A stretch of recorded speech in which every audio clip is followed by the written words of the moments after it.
अजा एकादशी भाद्रपद कृष्ण पक्ष की एकादशी प्रबोधिनी, जया, कामिनी तथा अजा नाम से विख्यात है। इस दिन भगवान विष्णु जी की पूजा की जाती है। रात्रि जागरण तथा व्रत रखने से सारे पाप नष्ट हो जाते हैं। अजा एकादशी की कथा।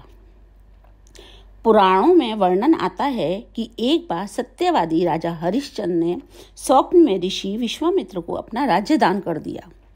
अगले दिन ऋषि विश्वामित्र दरबार में पहुंचे तो राजा ने उन्हें अपना सारा राज्य सौंप दिया। ऋषि ने उनसे दक्षिणा की 500 स्वर्ण मुद्राएं और मांगी। दक्षिणा चुकाने के लिए राजा को अपनी पत्नी एवं पुत्र तथा स्वयं को बेचना पड़ा। राजा हरिश्चंद्र को एक डोम ने खरीदा था। डोम ने राजा हरिश्चंद्र को शमशान में नियुक्त करके मृतकों के संबंधियों से कर लेकर शवदाह करने का कार्य सौंपा था। उनको जब ये कार्य करते हुए कई वर्ष बीत गए तो एक दिन अकस्मात उनकी गौतम ऋषि से भेंट हो गई। राजा ने उनसे अपने ऊपर बीती सब बातें बताई तो मुनि ने उन्हें इसी अजा एकादशी का व्रत करने की सलाह दी। राजा ने ये व्रत करना आरंभ कर दिया। इसी बीच उनके पुत्र रोहिताश का सर्प के डसने से स्वर्गवास हो गया।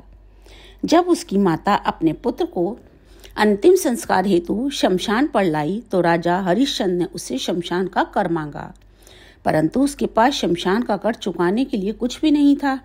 उसने चुंदरी का आधा भाग देकर शमशान का कर चुकाया। तत्काल आकाश में बिजली चमकी और प्रभु प्रकट होकर बोले, महाराज, तुमने सत्य को जीवन में धारण करके उच्चतम आदर्श प्रस्तुत किया है। तुम्हारी कर्तव्य निष्ठा धन्य है। तुम इतिहास में सत्यवादी राजा हरिश्चंद्र के नाम से अमर रहोगे। भगवत कृपा से रोहित जीवित हो गया।